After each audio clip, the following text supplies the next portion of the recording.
Yes, let's do all of that in a practical way. Since we are so well-trained Hollywood stars, then we can do this just like that, right? Probably. So you were saying that you are not so sure sometimes who you are, right? I forget, yes. Yes, same with me. Yes. Now, you and me, you are Johann, right? That's how they call me, yeah. They call you Johann. Yeah. They call me Tillmann. Yeah. That's a false statement, right? Or is It's that a questionable statement. questionable? And that's called conventional truth. That's what you meant with conventional truth. Yes. Conventionally, I'm sitting next to Johann, and you are conventionally sitting next to Tillmann.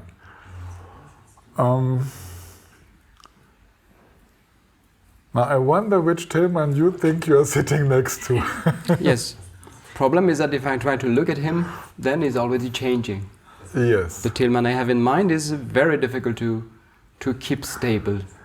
Same with me, because Johann, you never know who is coming in, you know? Which Johann is coming? Which Johann is coming in, and what is he going to do next?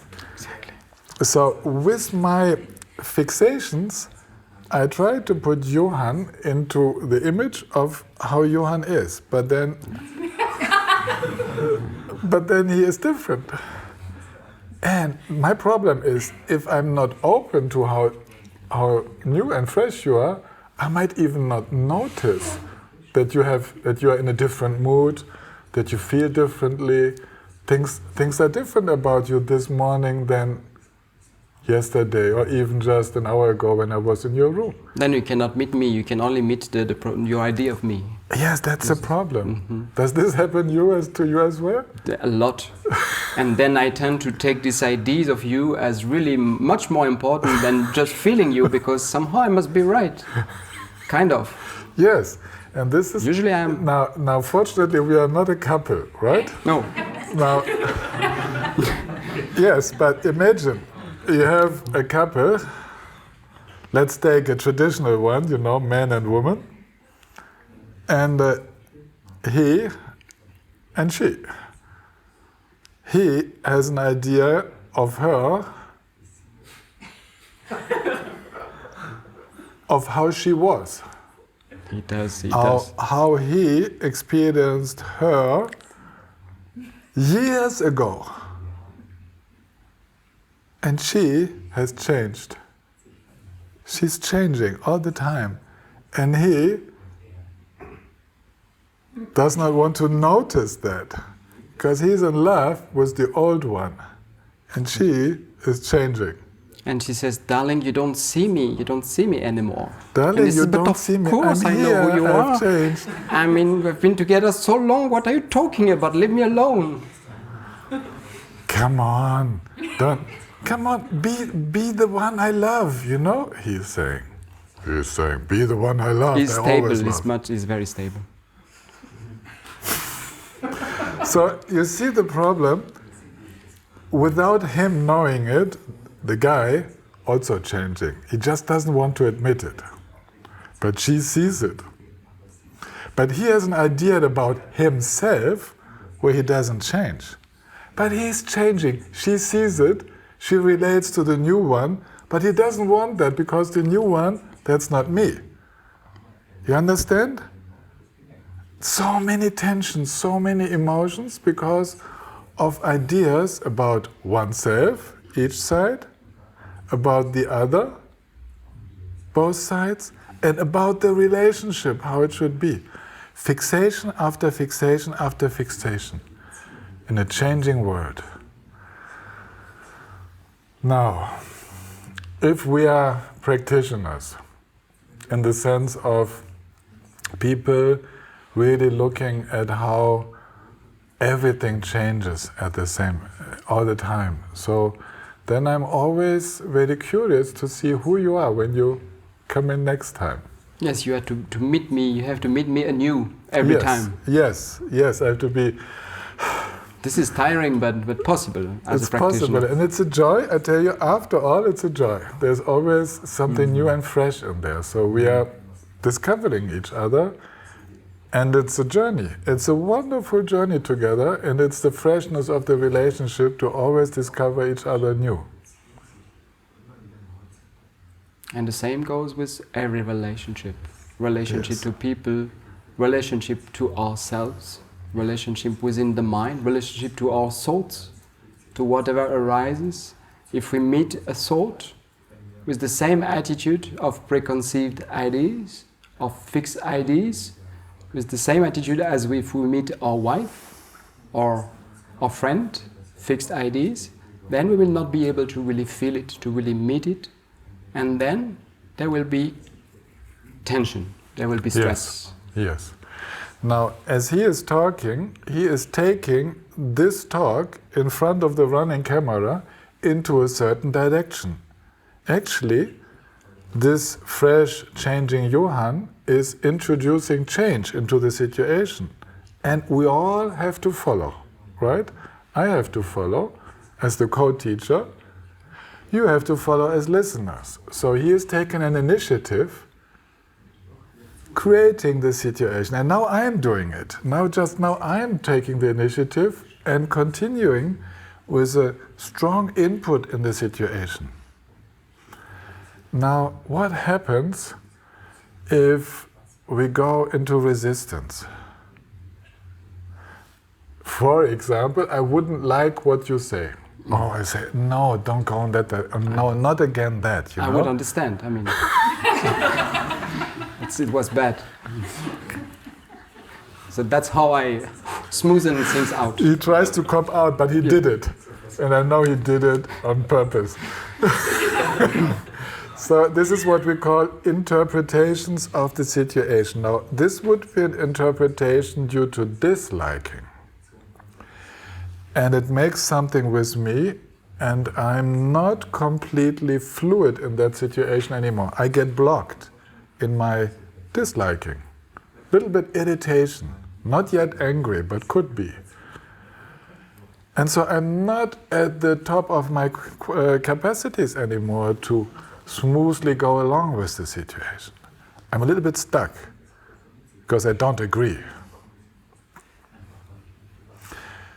Another way of obvious emotion would be I would be so much a fan of you. I mean, I liked So the much. talk that you gave that nobody could hear. It was so good. It was amazing. I had really I was so into it that I didn't want even to teach after that, to talk, but I just wanted to listen. Yes, and then you're blocked, right? Yes, kind of frozen. Frozen. Frozen due to, I would be frozen due to admiration of you. I just wouldn't want to say anything after that anymore. It's a good feeling? It feels very good. I don't know why I like this one.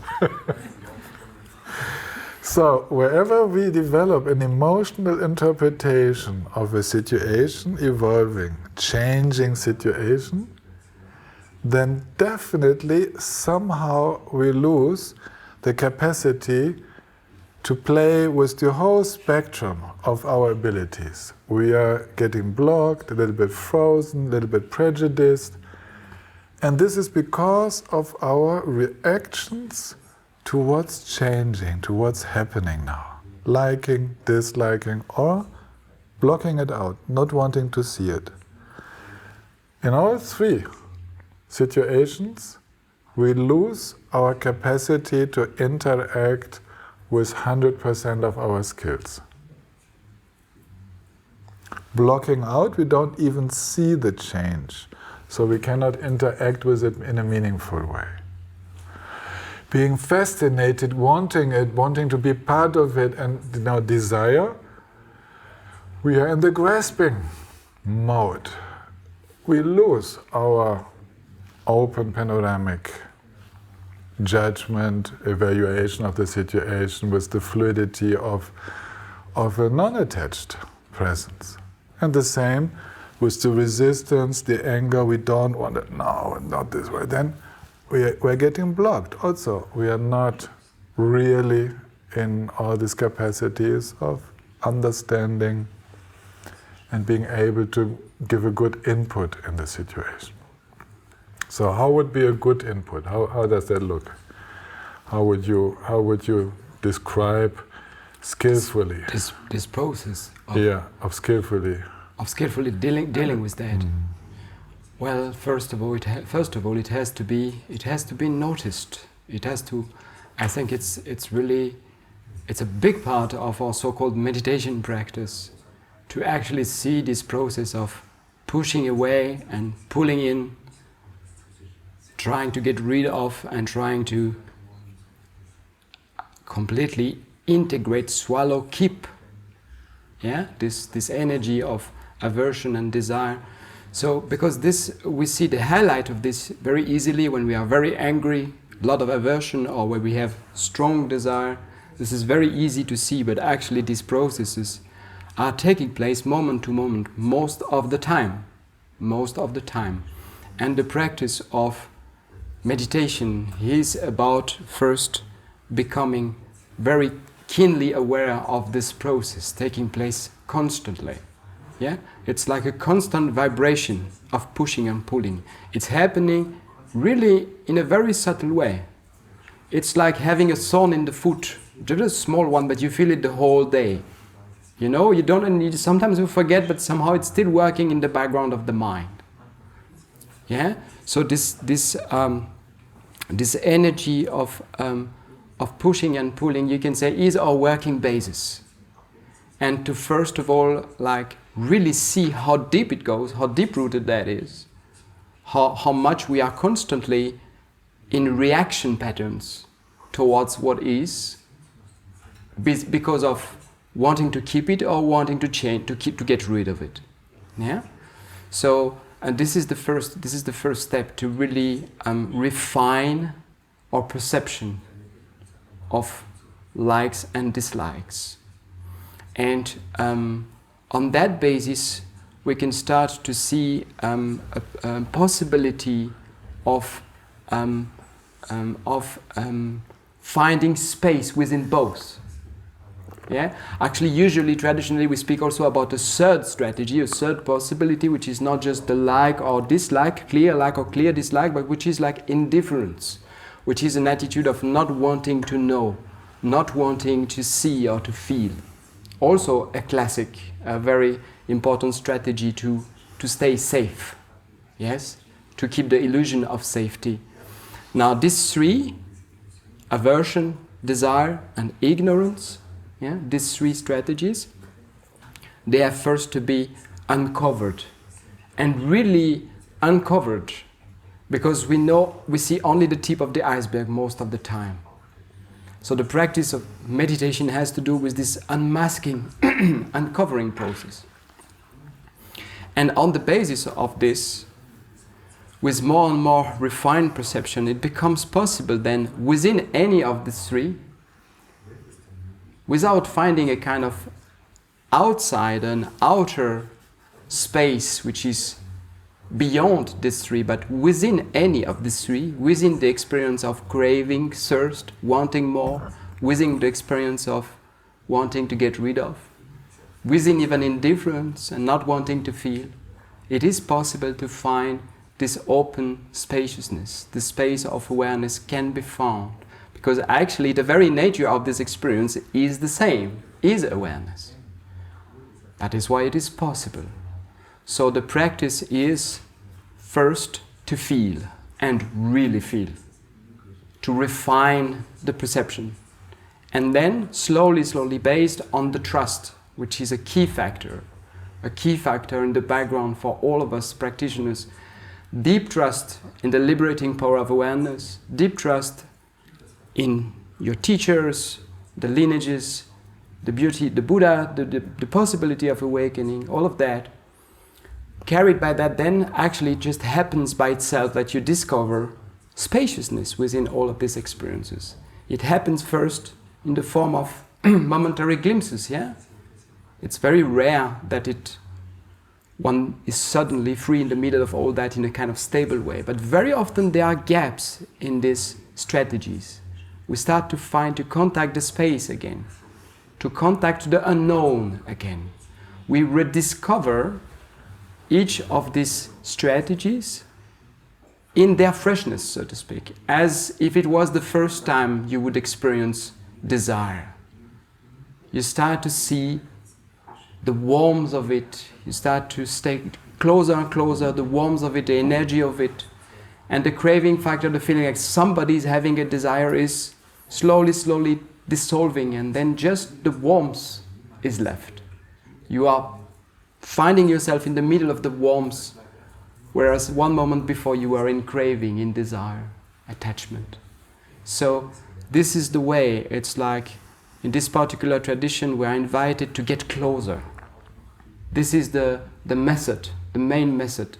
And all the tools that we have, the practices, the sadhanas and all of that, the techniques, they are all meant to help us to get closer, closer, closer, until we rediscover how it is really.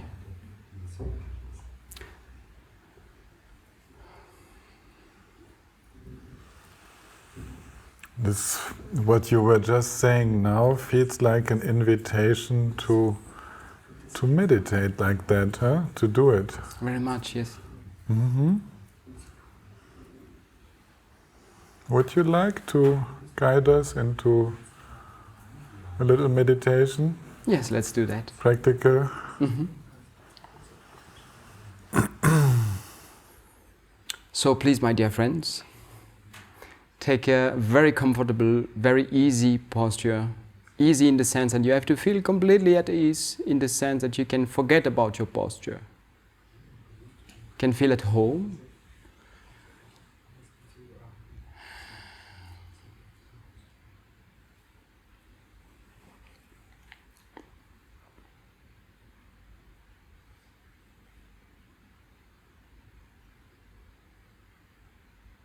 Connecting shortly, momentarily with simply the coming and going of the breathing, which you let go deep down in the belly. You let it settle by itself. You let it settle by itself by simply relaxing the belly, relaxing the muscles of the thorax, the shoulders. You let them drop. You let all the tensions fall, stream down through your system. Go down, grounding, being more and more grounded.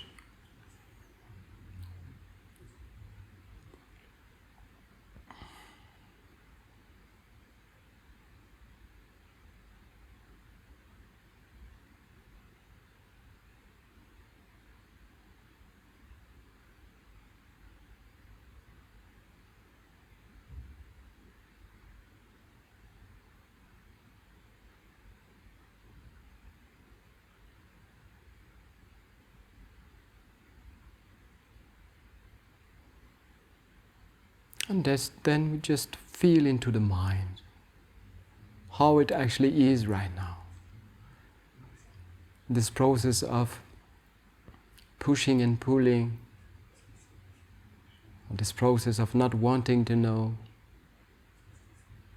must be perceptible there in the background. Either you have a feeling of ease, of well-being, and together with that, maybe a certain wish to keep it, to maintain it, to have this forever.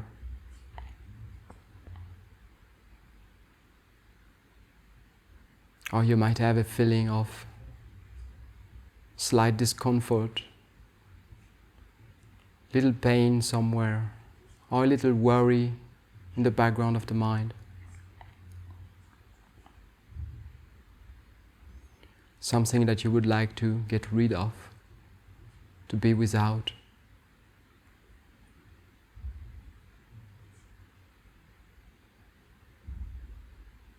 Or maybe you just feel a little bit dull, a little bit bored, a little bit absent-minded. Not really interested in meditating right now.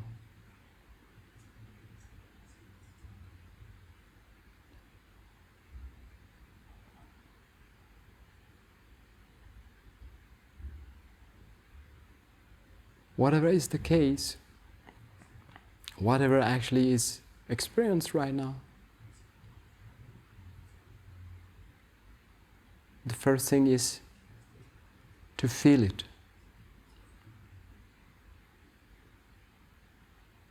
To let it resonate.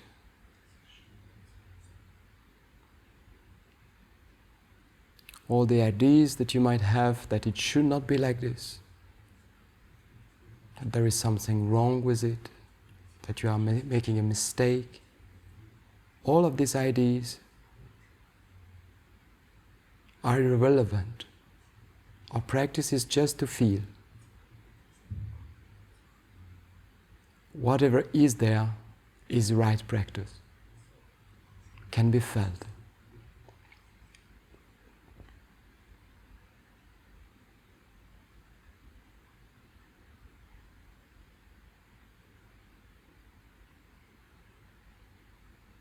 How is it to want? How is it to not want?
From the perspective of awareness, everything is equally interesting.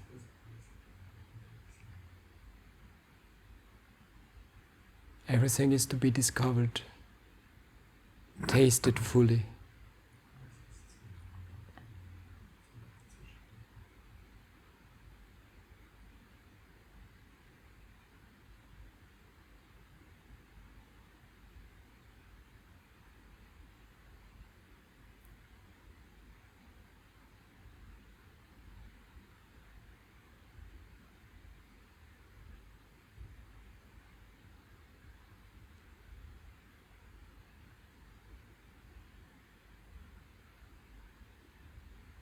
There is no mind movement, no experience that brings you out of your practice.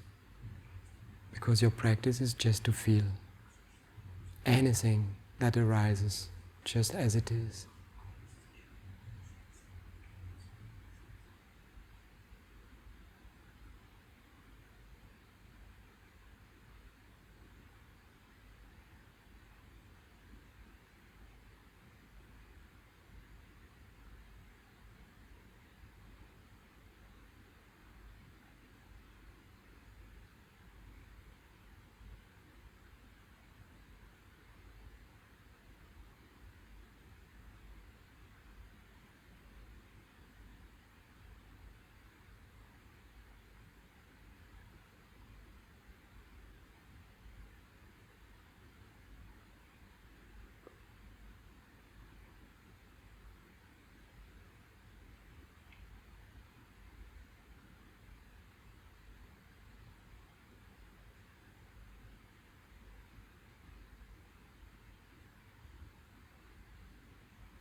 Thank you very much.